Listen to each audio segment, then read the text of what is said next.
Hey guys, hope you're having a good day so far. And as I said in the last video, we're going to be finishing up Seed Folks in the next couple of days. Again, it was one of those books that we kind of had to just end with unfinished before we left. And I know many of you wanted to hear kind of how all these different stories kind of tie together. Remember, these are all stories told from various different individuals, and their backgrounds are different. It all surrounds the same thing though, and it's that garden plot that was started by our first character, Kim, who was a little Vietnamese girl, okay? It was a complete dump. It was nasty, and she found one little spot and planted those seeds. So each chapter is being told by a different person who has a different life experience, okay? They've got different backgrounds. They're different races, different religions, different languages, everything. So what we're watching is to pay attention to those perspectives and how, even though they're vastly different, how they bring these people together. And how their stories begin to overlap in the book Seed Folks. So the chapter today is Amir. Okay, so he again has a completely different perspective, a completely different point of view, if you will, in this text. So this is Amir. In India, we have many vast cities, just as in America. There too, you are one among millions, but there, at least, you know your neighbors. Here, one cannot say that. The object in America is to avoid contact, to treat all as foes unless they're known to be friends. Here, you have a million crabs living in a million crevices. When I saw the garden for the first time, so green among the dark brick buildings, I thought back to my parents' Persian rug. It showed climbing vines, rivers, and waterfalls, grapes, flower beds, singing birds, everything a desert dweller might dream of. Those rugs were indeed portable gardens. In the summers in Delhi, so very hot, my sisters and I would lie upon it and try to press ourselves into its world. The garden's green was as soothing to the eye as the deep blue of that rug. I'm aware of color. I manage a fabric store. But the garden's greatest benefit, I feel, was not relief to the eyes, but to make the eyes see our neighbors. I grew eggplants, onions, carrots, and cauliflower. When the eggplants appeared in August, they were pale purple, a strange and eerie shade. When my wife would bring our little son, he was forever wanting to pick them. There was nothing else in the garden with that color. Very many people came over to ask about them and talk to me.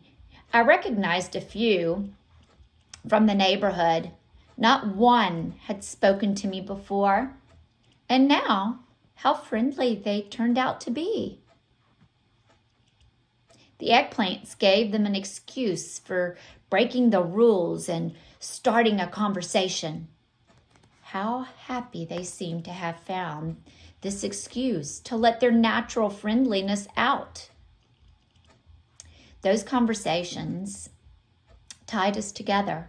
In the middle of summer, someone dumped a load of tires on the garden at night as if it were still filled with trash. A man's 4 rows of young corn were crushed. In an hour, we had all the tires by the curb. We were used to helping each other by then.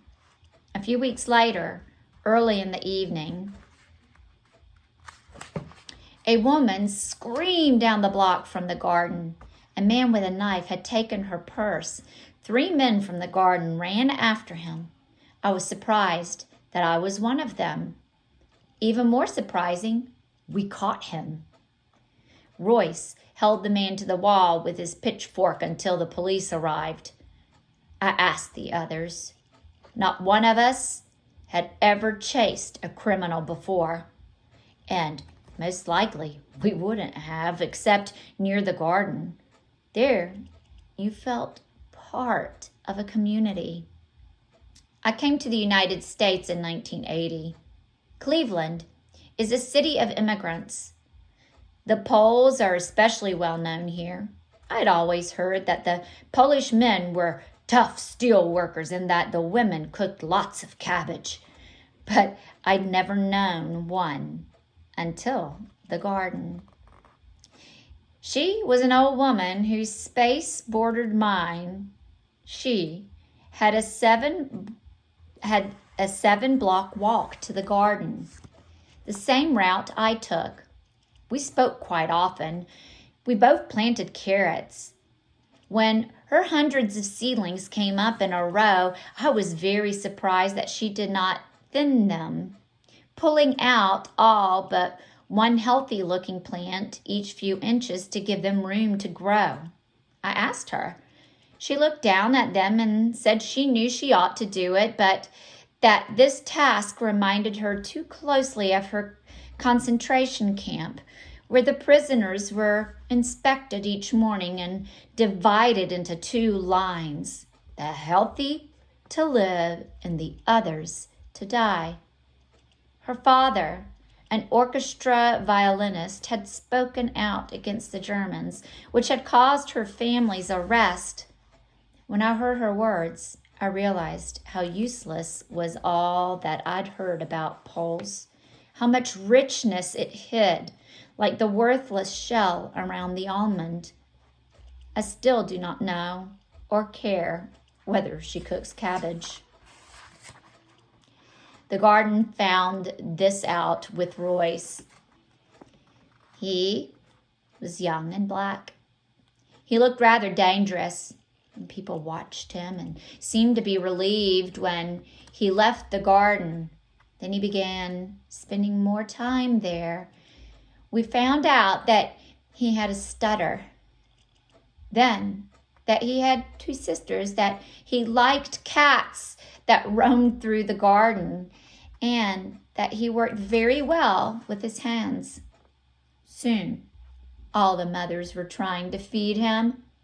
How very strange it was to watch people who would have crossed the street if they'd seen him coming a few weeks before, now giving him vegetables, more than he could eat.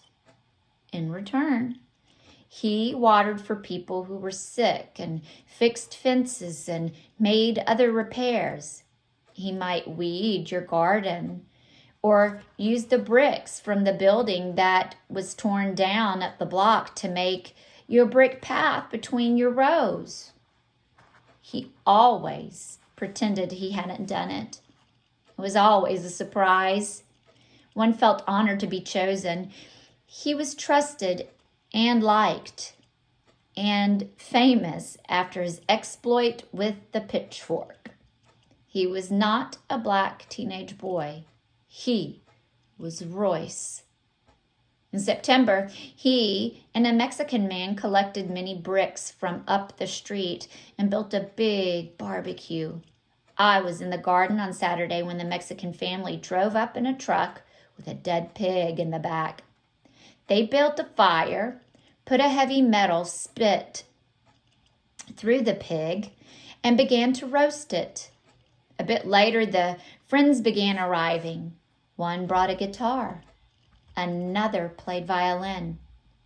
They filled a folding table with food. Perhaps it was one of their birthdays, or perhaps no reason was needed for the party. It was beautiful weather, sunny but not hot. Fall was just beginning, and the garden was changing from green to brown.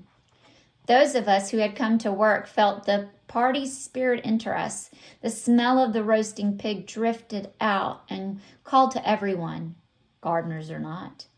Soon, the entire garden was filled.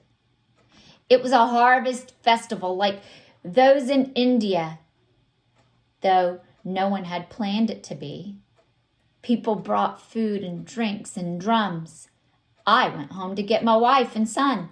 Watermelons from the garden were sliced open. The gardeners proudly showed off what they'd grown. We traded harvests, as we often did, and we gave food away, as we often did also. Even I, a businessman, trained to give away nothing, to always make a profit. The garden provided many excuses for breaking that particular rule. Many people spoke to me that day.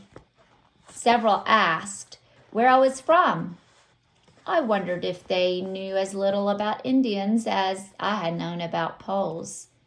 One old woman, Italian I believe, said she'd admired my eggplants for weeks and told me how happy she was to meet me.